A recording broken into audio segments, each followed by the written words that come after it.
in in Raukla. So my fabric, if you ask me, is more built in Orissa than anywhere else.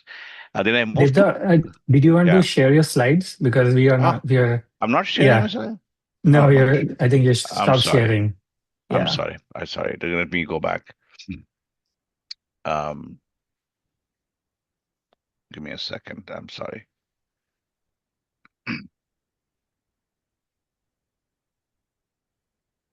Ah, Yeah, there you go. can you see it now? Yep. All right. All Yeah, right. perfect. Thank Yeah, so I spent 2 years in a place called Jadavpur Vidyapeeth in very close to Jadavpur University, and then I went to go to B College for 4 years for college, and then moved to in '88. That's when I actually started my career.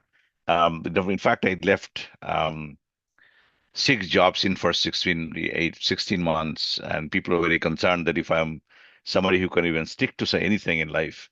Then I got into my seventh job in India, which is Calcutta Port Trust. So anyway, so from there I realized that you need to actually do management studies. That's when I went to Calcutta and did 2 years of management studies, and I got counseled out. Actually, the professors came one by one and said you should move to the US.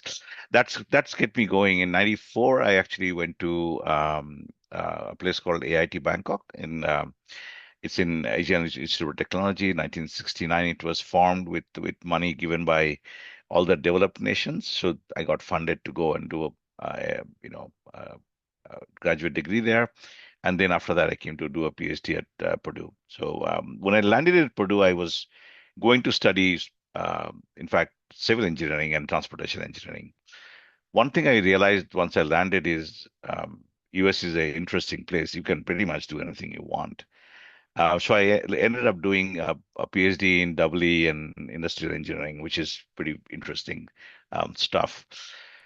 So anyway, in '97, I started my career in the US. I started with a company called I2 Technologies, which was one of the most famous places at that time. In fact, we had free food back in '97. It is now called Blue Yonder.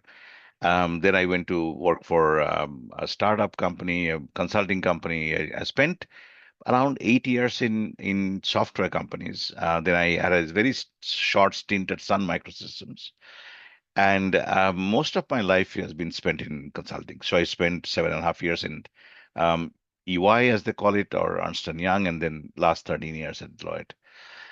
So I live in the Bay Area for 28 years. 1 year in Dallas, I lived. 3 years in less than 3 years in West Lafayette, 2 years in Bangkok, 8 years in Kolkata, and 16 years in Odisha. So that's my life story. I live with my wife and 2 kids. Actually, kids are out of home, and I love podcast. That's one thing I picked up during the COVID days. So COVID, a lot of people love picked up a lot of things. I love pick podcast. The roles I have had is my first 4 years of my life was primarily civil engineering. It was design engineering. I was to design,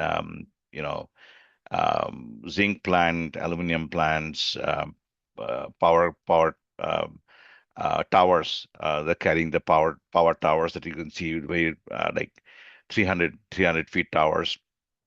Then I moved to, after all this, doing a lot of other things. I became an application engineer at which is primarily in the supply chain space. Then moved to consulting, and the consulting you actually have as interesting. I'll give you a little bit rundown of what it looks like. But I started with a consulting manager, went to be a senior manager, went to the industry to become a head of products. Went to the industry to do work as Six Sigma black belt, and then moved into SAP for as a senior principal. Then became a vice president there and became a partner afterwards. So I've been partner for the last 16 years. Um, and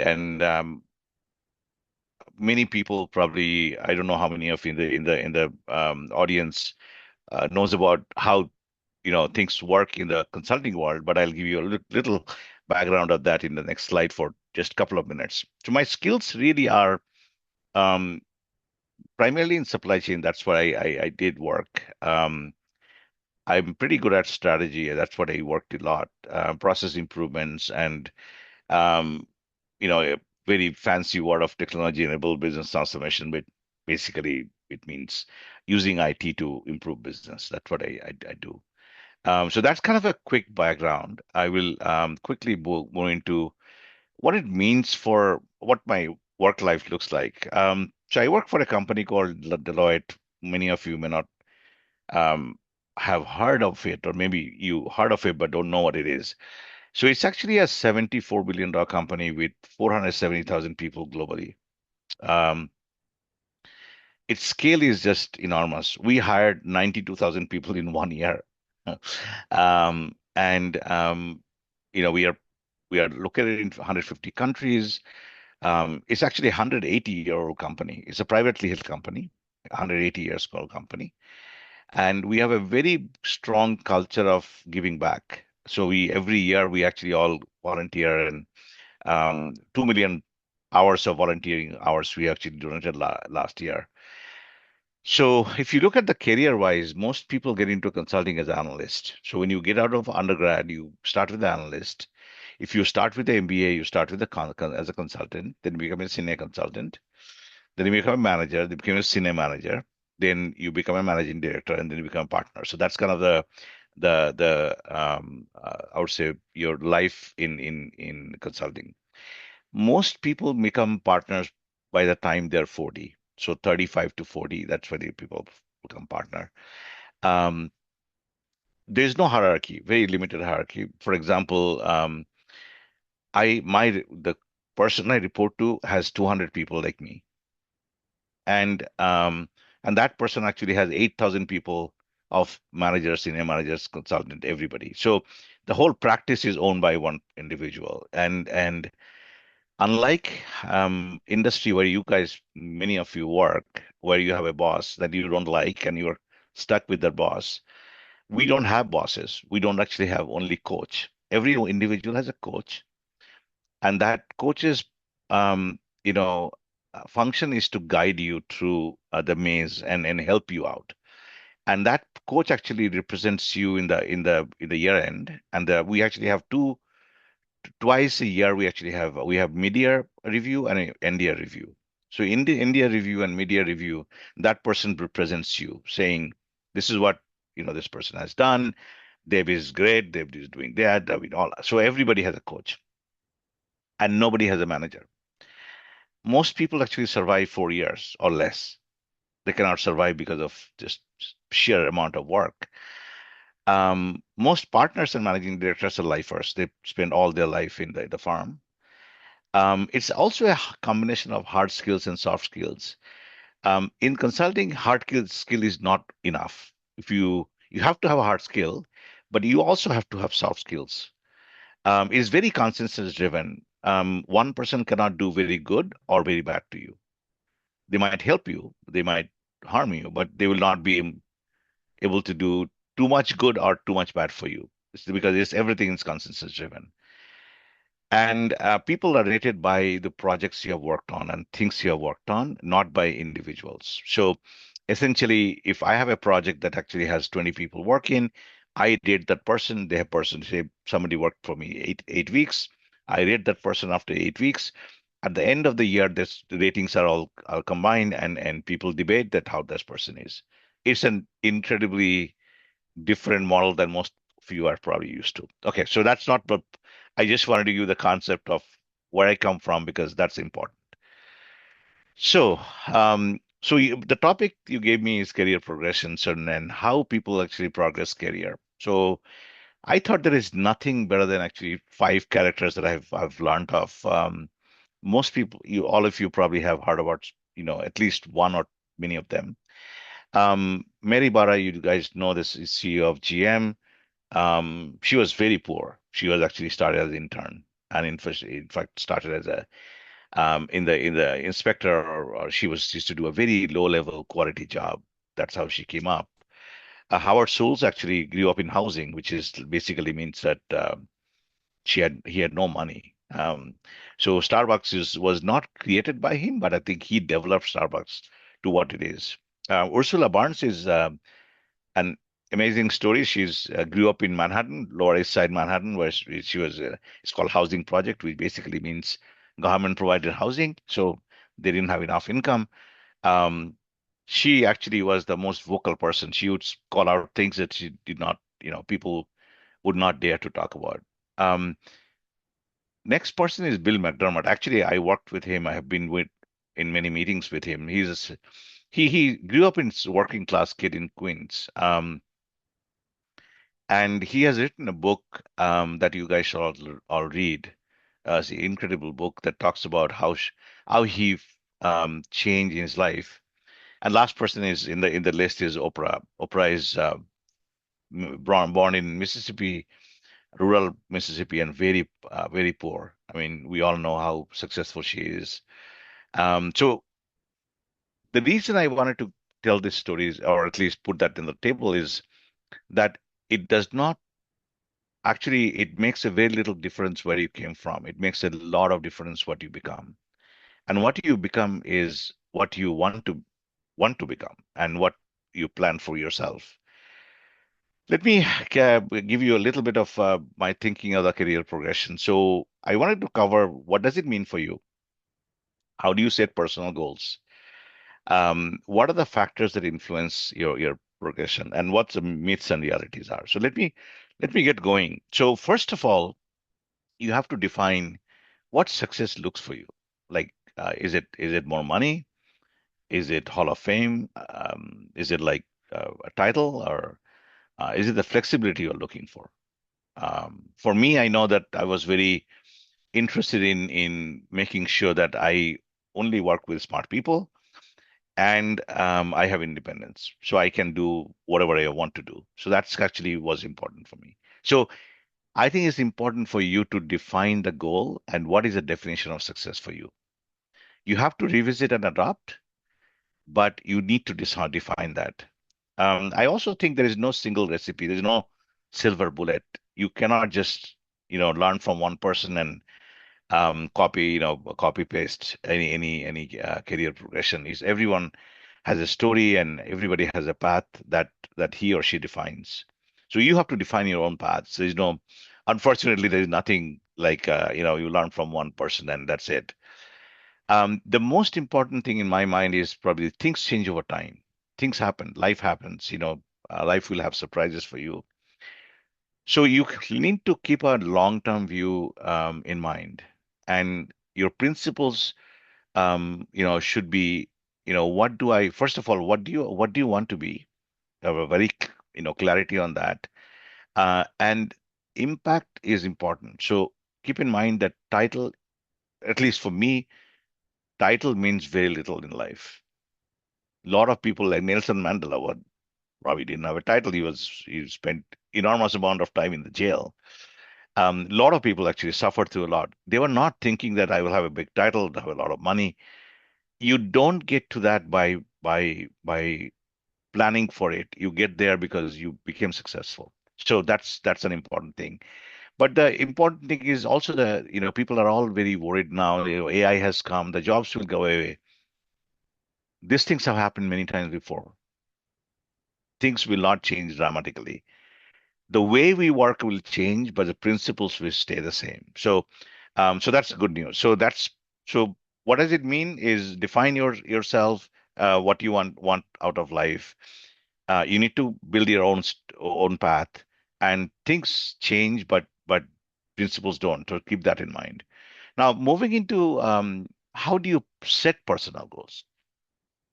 As I said, I mean, you should first of all you should define your own success. So for some people, getting a lot of money is a success. Some people, getting a big title is a success. Some people want, to be very famous. Doesn't matter, money is okay, or title is fine, but you need to be. They want fame out of it. So ask yourself what success for you looks like, and then every set a milestone of what you want to be in 1 year, 3 years, 5 year, 10 years, and keep on revisiting that. I mean, a lot of people actually, for me, what I do is every, 2, 3 years, I go out in the market and, just check it out and what's my market value looks like. For me, that's a big validation that if I still, relevant. So you have to define it your own way. The second important thing is um, success does not come cheap. You have to sacrifice. So you have to be very clear that how much you're willing to sacrifice, and what is the ROI for you in life. Because nothing in the world is free. So if you're trying to get a lot of success, you are paying for it. So figure out what's that trade-off for you, and define the personal non-negotiable. So stuff like, some people say I would not travel. I would not. I will just work from home, or I will just work from 8 to 5. Some people say I don't care. I'll travel 200 days a year. Um, it doesn't matter. I mean, so it's those things are you have to define your non-negotiable. Um, so that's your set the goal. So bottom line is set the goal, have the milestones, always, make sure that you are tracking the milestones. And if you're not tracking, ask why. And then make sure that you are willing to sacrifice and you know what those sacrifices are and willing to make it. Okay, so now that you know that, so let's talk about factors that influence it most. Number one, um, clarity in what you want to pay, rewards versus sacrifice. Everybody wants to be very successful in life, but not many people want to sacrifice. A lot of people, you have to sacrifice a lot for that. So just look around and look at people what they have gone through.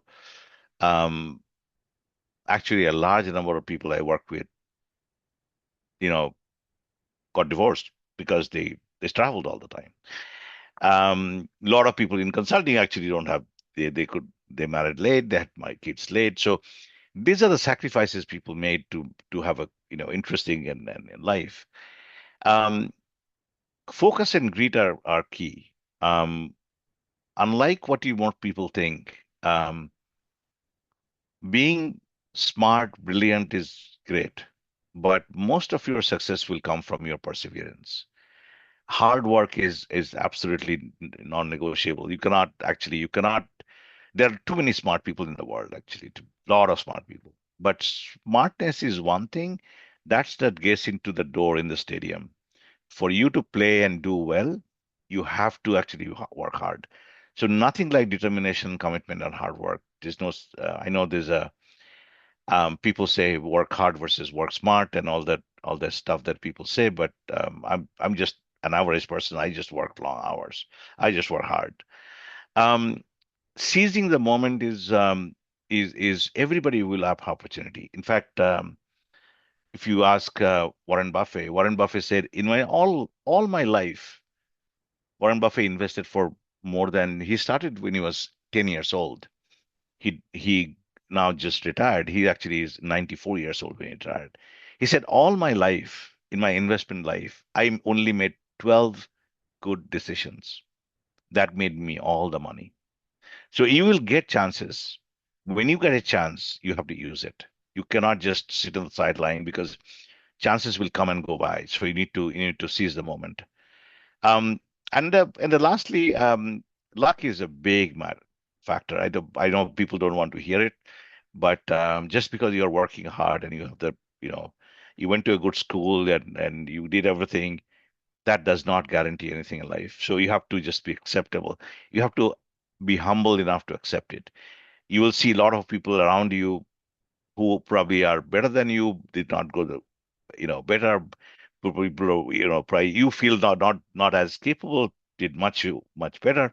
Just simple luck. You cannot take it away. I would say don't worry about it. Just create your own goal, create your own personal agenda, and keep moving. So surprises are part of life. You have to accept it. Now, uh, one important thing, I was writing that deck. I was thinking, so what are the different things? So you have to keep at it. You have to keep moving. You have to keep, Rome was not built in a day. You have to be perseverant, and it's long term. It's long term. Life is like a basketball game. What you did so far does not matter. How you will play tonight is the most important thing. So you almost every day is a test, unless you go to academia where you wrote a fantastic book and you got Nobel and you're done with it. You can just relax. But that's not how industry works. I mean, in my learning, the most important thing is to find a purpose. If you can find a purpose, that simplifies things. You have to have a long-term view. I talked about it a lot. Invest in your personal growth. For me, I love podcasts. I listen to podcasts. I listen to 1.5 hours of podcast every day. What I do is I do not. No one likes to exercise. Me neither. I love podcasts. So I combine podcast with exercise. So I can only allow myself to listen to podcasts when I exercise. So that forces me to exercise. So that's how I solve the problem.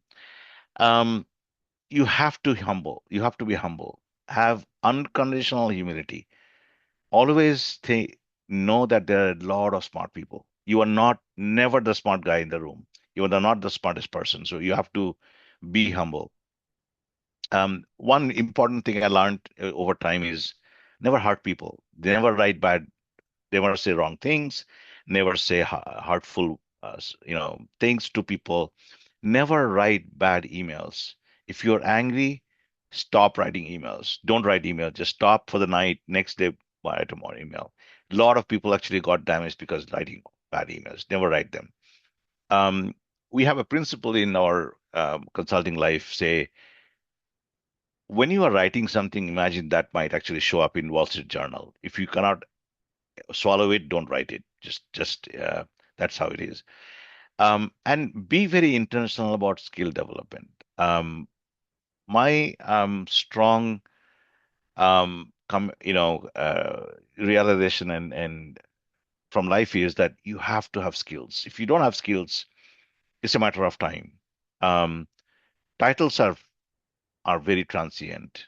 I've known a lot of people who had, in fact, some of you may know about Emelt. Emelt was the CEO of GE. During his time, the GE actually went down quite a bit. When he actually got fired by the board, he actually no one returned his call. He was not employable. The board actually took everywhere he was at the board seat that was taken away. I mean, he realized that actually it's a title and the power. It actually takes all the people, the sycophants you see around you is for because of title and the power. The day you will not have the power, you will have nothing. So absolutely build skills because that's actually stays with you. Last two things are find mentors. Finding good mentors in life is phenomenal. I actually have a created a board for myself. So every quarter or 6 months, I actually have the meeting for personal board. I go to them and say, hey, this is what I've done, what I can do better, something that worked for me, find something that works for you, and develop followership. You follow people and also make sure that people follow you. If you are not able to be followed by people, if you are not able to scale, you will not be a good leader ever. So finding followership is important. So with that, let me kind of go to my last slide and then hand over. Otherwise, Shubhama will be very, very annoyed with me. So my myths and realities. So for me, question is that title matter? For me, I don't think title ever mattered to me because impact is far more important. Because if you bring impact and have the skills and followership, you will get a title. That follows. Don't go follow the title, follow the skills that gets you there or the factors that get you there. There's no silver bullet. There's people take their different paths. Nelson Mandela's was different than Howard Schultz and those things are very different. Or Jamie Dimon. These people were all very, very self-made people. They were very poor people. Um, and learn the basics that modify steps that suits you. So essentially, learn from people and modify based on what your style is. Um, keep in mind the results may vary. Career progression is never a smooth curve. There'll be step changes. It's things happen, over time. You may get opportunities. You can seize the opportunity. You can move on. My one of the important thing is career versus life. You have to make sure that you have a career around your life and not a life your actually life not life around your career. So people have, you know you guys have all know about Satya Nadella. Both of his kids are actually, one kid passed away, one other kid is also developmental challenges. um, that did not change his trajectory, right? I mean, he said this is fact of life, I have to live with it. So be super clear about your trade-off, and make no regret moves. Um, Luck is a huge factor. That you be humble about it and focus all you what you can control, and things you can't control will happen. So you just have to adapt as you go. So that's all I had as a prepared presentation. I will stop for now, and then I will hand over to you guys. Thank you so much, Devda. This was like amazing. So many nuggets of wisdom. This was very helpful. So we'll start with some prepared questions first, and then we'll open it up to the audience for questions. So the first question we had was like, you have had like, over 30 years of experience in leadership positions across consultancy, enterprise software technologies, startups. Uh, how has your definition of like effective leadership evolved over the course of your long career? So leadership is sorry, I just stopped sharing. Yeah. Yeah. So leadership means that you lead people towards a goal. Um, you always two important things. One is setting the goal right, and then making sure people um, are super clear about what you expect out of them, as well as they are equally motivated to be successful that you are. So you have to almost make people productive. Not everybody has the same quality. So if you have a team of people, you always quickly find out that people have their own, constraints. People are different.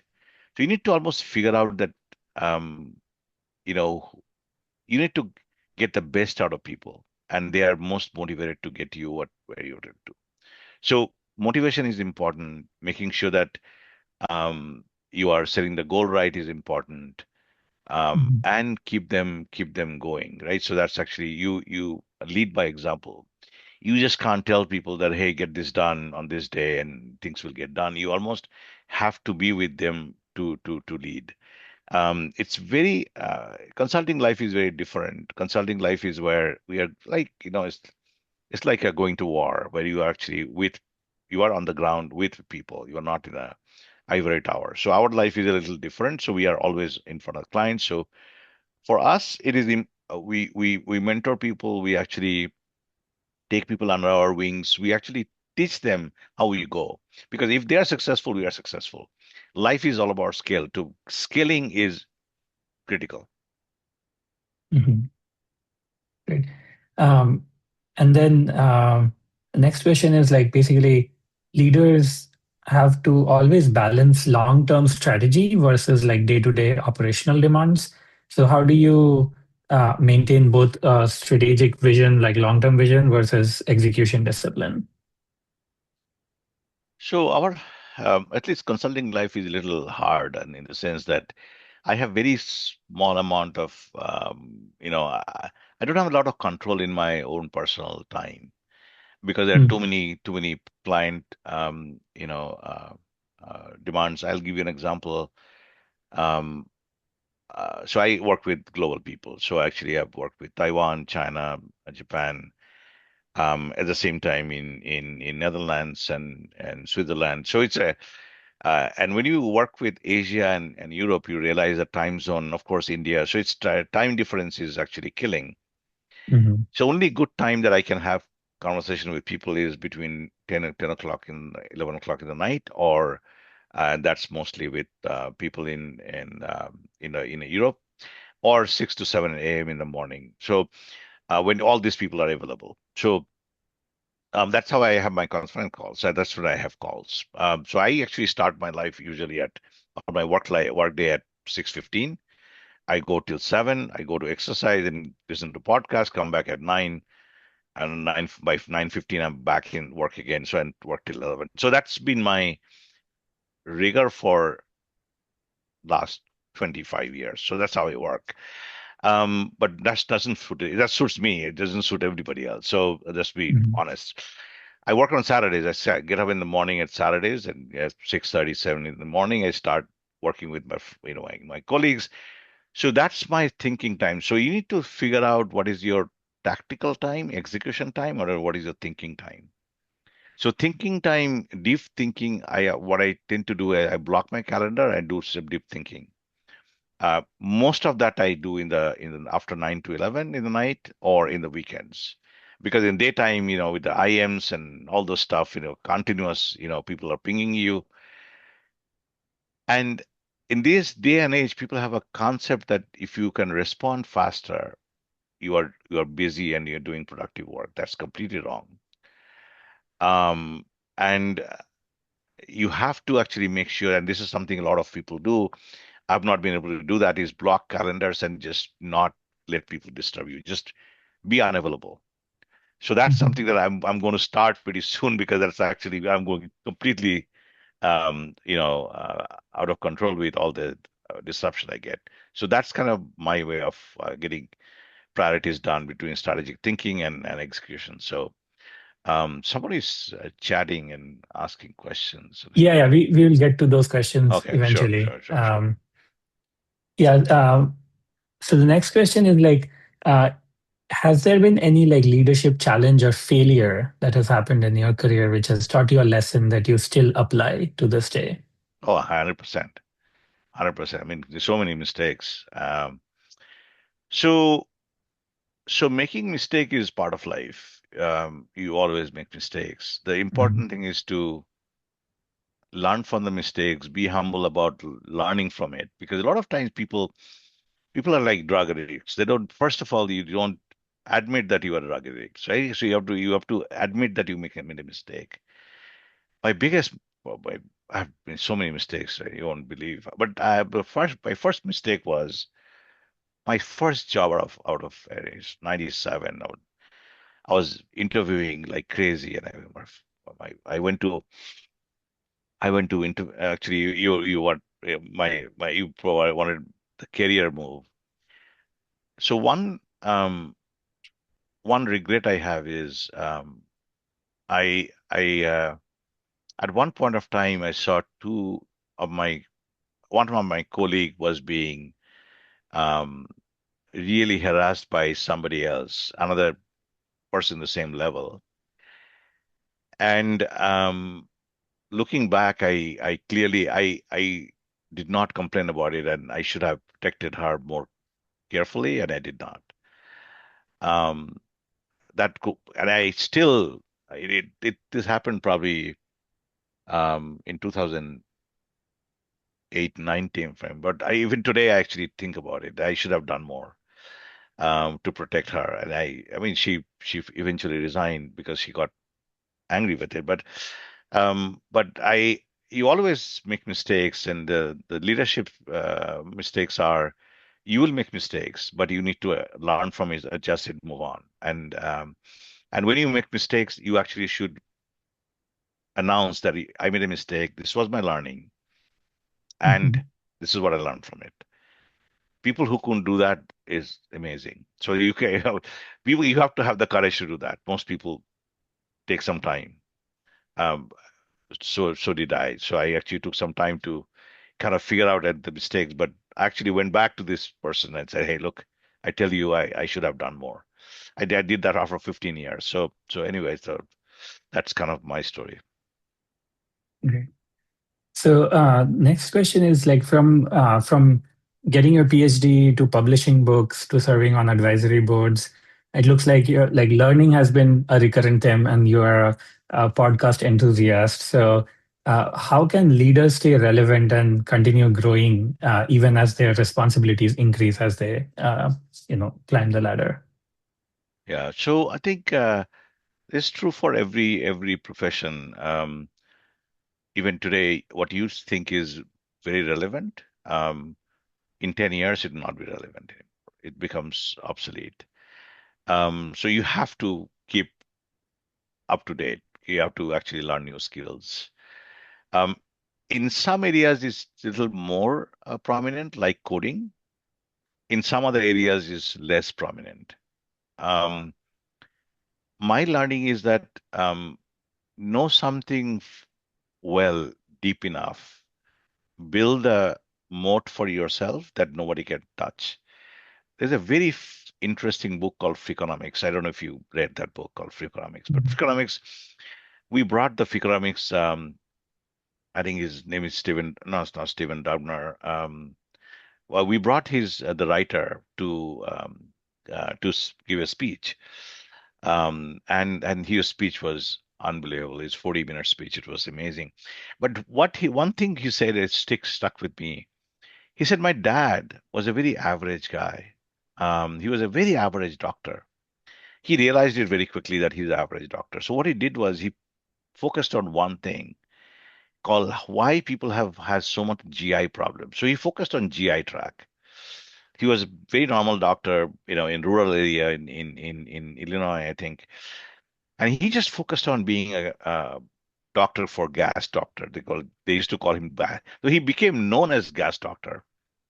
He practiced for 50 years, and in by the time he was 70 years old, he was the most famous GI doctor in the country. So Mhm. so you have to be find an area that you're passionate about, know everything there's to know about it, and just go deep and deep so that no one can touch you. So that's a one strategy that works for me.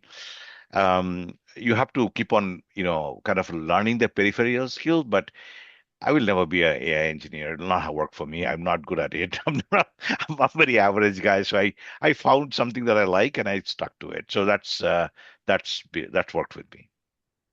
Cool. One last like Deloitte specific question. So at Deloitte, credibility with clients has to be like earned very quickly and repeatedly, often with executives who might be skeptical. So how did you build that trust, and how does advising a client differ from leading your own team? Yeah. So trust building. See, consulting is a very hard profession, Mhm. because everybody thinks that everybody is thinks that they know their things better, and you are coming from outside. So we always have to work harder to get 2 steps ahead of the client. That's the one single mantra that always works. So we need to just do more research. Now it's much easier. In the past, it used to be much tougher. For example, if I go to meet anybody, I read their 10K. I don't know if you know what 10K is. 10K is the annual report. I don't think you have seen 10K. If you have not seen it, just sit down and read a 10K one night. It's like around 200 pages. You will learn more about the company than the people that work at the company. Just read pick up one of those companies that you like, read their 10K. So 10K gives away everything. It tells you what the strategy is, how the company works, what the product are, what the executives are, how much money they made. It is just shockingly transparent. For public companies, that's a must. In the US, you need to have every annual report. So if you can read the annual report, you can read the 10K, and that's it. You know more than most people. And then so hard work, preparation, research is key. Of course, you just read about the company, you do the analysis of the company, and compare them with peers. So usually, for our thumb rule is 4x. So for 1 hour meeting, you prepare for 4 hours. That's why we end up working so long, long hours. Okay. Okay. Let's open up the question and answer to the audience. So I'm just going through the chat. Abhijit, did you want to ask your question? You can come off mute and Yes.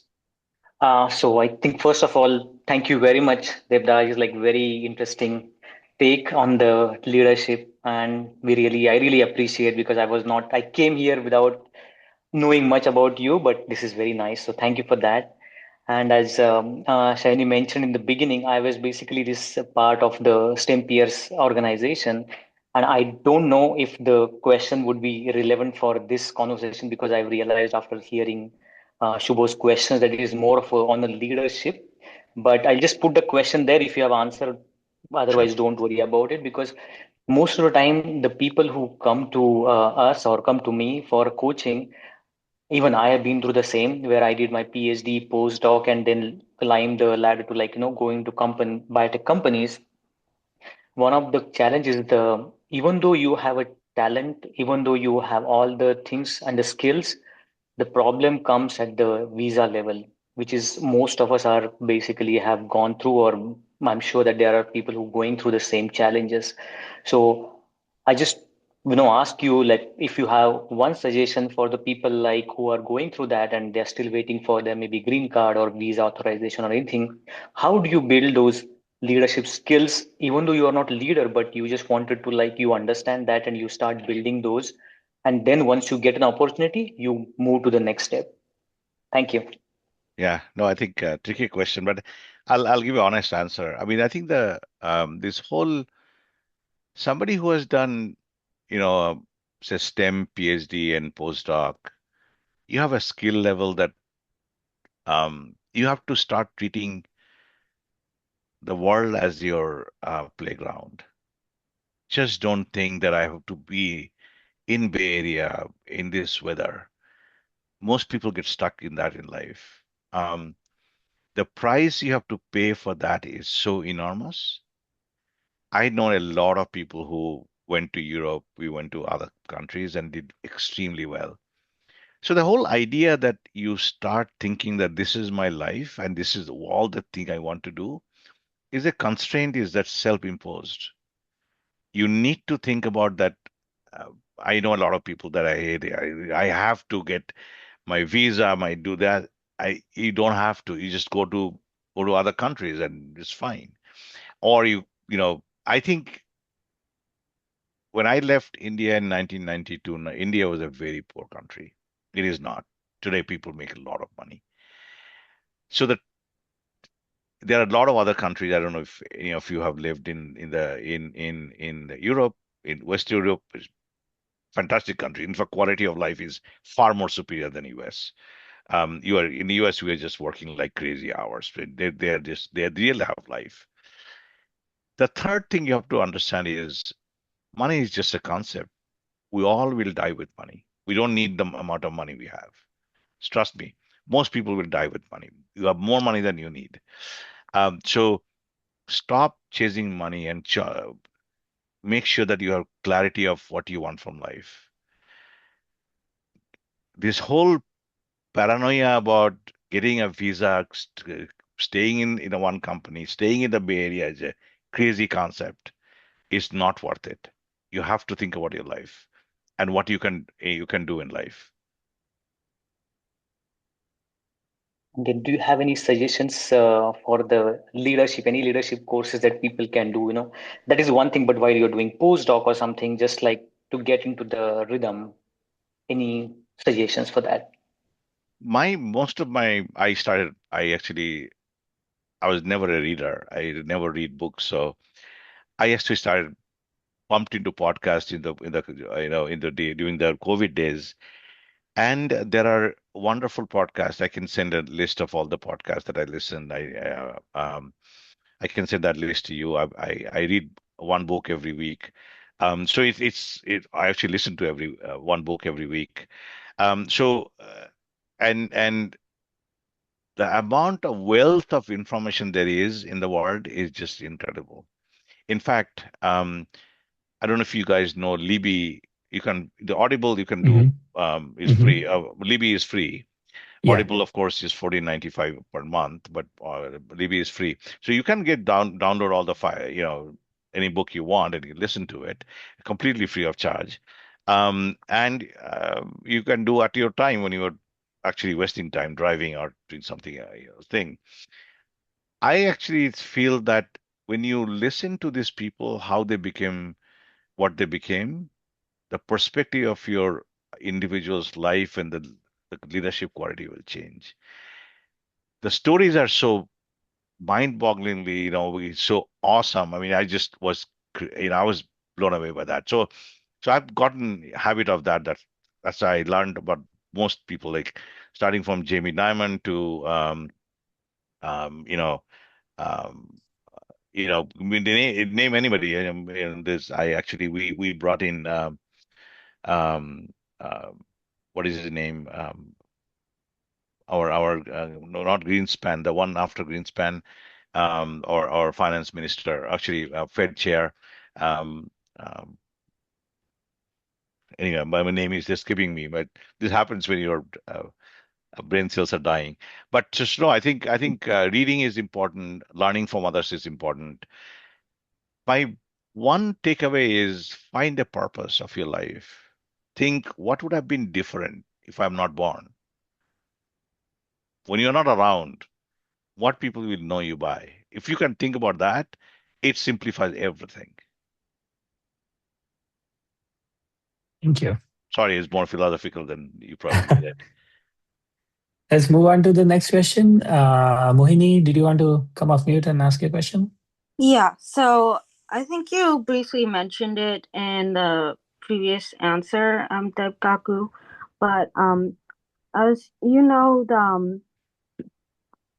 you can get buried in your career sometimes. So I'm just wondering if you have any suggestions on how to better exercise work-life balance when you're in that situation.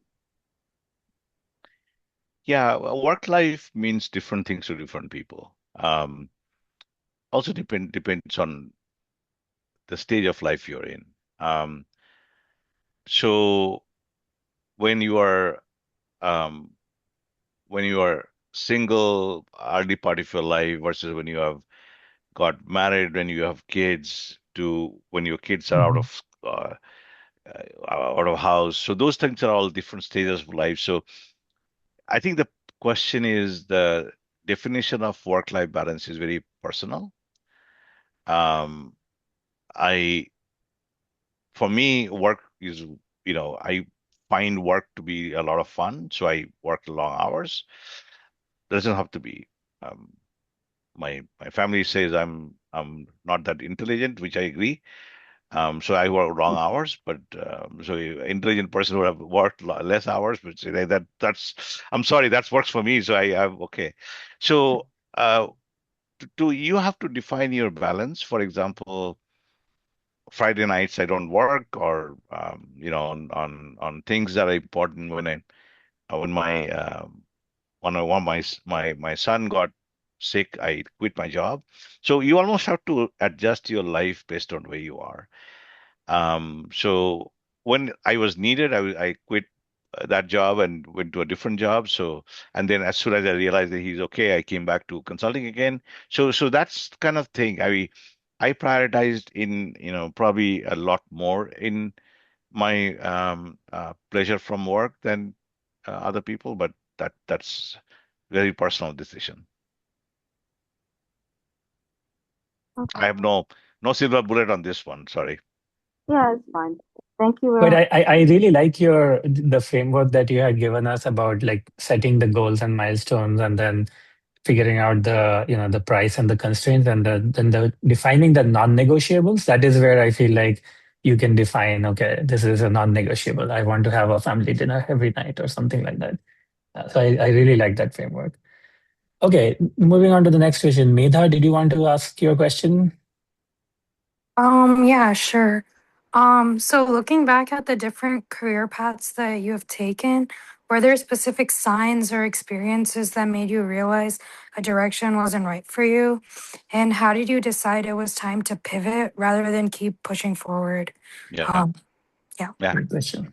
No, I think it's important, my professor in the school used to say that, so there are, you have to know what you're good at. So first of all, you have to know what you know. You also have to know what you don't know. So if you, so I actually, similarly, you have to know what you like versus you dislike. So I, very early stage, I figured out that what I like. So I stuck around. So once I got into, I will not name the company. I went to a company, and this company nobody works. They're having good time. I just can't tolerate that. I fired first person, second person, third, but I can't fire all everybody around. So I said this is not the place for me. So I quit.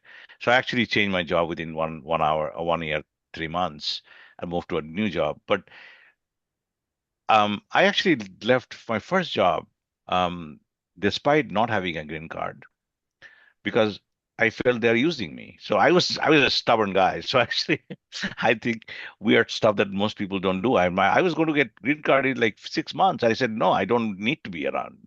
You guys are exploiting us. So in protest, I quit. That was um, I didn't make much money. I was H1B.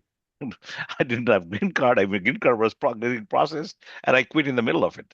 So yeah. I mean, I think you almost have to know what you want in life and then be committed to it. There's some price to pay, but that's make some decision that you don't regret. Hopefully, I answered your question, Meta. Okay, so next question, Shiny. Yeah. Yeah, thank you, Devda. This was so insightful presentation with so many resources to look into. And one of the key things for me, I think that figuring out purpose as well as non-negotiable, like, what is non-negotiable for you, that was a very, key thing. I would love to know what is your favorite podcast, like, what you love following or whom you love listening to. So I probably listen to 6 or 7 podcasts every day. One is there's one acquired comes out. I listen to Spotify. So I listen to Marketplace, which is a news every day. I used to Journal, which is by Wall Street Journal. I listen to um, uh, people, what is it called? Freakonomics. Freakonomics. I will send you a list of all that. Freakonomics. Acquired is a fantastic podcast. You guys should all listen to. I listen to like 5 or 6 each every week. I keep on listening, but 2 every day comes journal every day and Marketplace every day. Then there are Hidden Brain, Freakonomics Mhm. Radio, um, Everyday Matters, how everything every matter. Somebody has started podcast saying everything, everyday things that matters. It's very interesting, but I will send you a list. Sorry, I'm not remembering all these names. No, that's fine. This is really cool. I mean, one of the key things from today's presentation I felt was that, like, keep learning and keep growing. I mean, that is a very key thing which, I could take as a takeaway. Yeah, thank you. Okay, last question. I think ID is at Ishan. Yes. Do you want to ask a question? Go Yeah. ahead. Great presentation. Very insightful. You had mentioned the importance of mentors, and you talked a bit about how you've approached that by creating your own personal board of people. Could you please talk a bit more about how you went about determining who would be included in your personal board of people you look to for mentorship and advice? Yeah, so our jobs are so hard when we come in, um, because most people in my job don't survive more than 2 years. They get fired actually after 2. So that we actually, what this firm did was they assigned a personal uh, board of directors when I first came in to just help me survive. So that was like 4 or 5 people they gave. And then gradually what I did was I liked some people, I changed some people. But I selected 4 people. But don't select people that, first of all, I selected people that I feel I can respect. I selected people that I felt I could learn from, and I feel have more experience than I do, and people who can, and then you keep on changing people based on where you are in life, right? For example, people who are relevant today may not be relevant, 10 years from now. So um, creating that board of directors is important, and they don't have to come from your workplace. It could be outside. So a lot of people, a lot of times, I call people. I've stayed in touch with people that I've worked long time back. So like 25, 30 years back, I've stayed in touch with them. So stay in touch with people, because it's like if you know investing, this is like dividends, right? So you need to invest early and keep investing.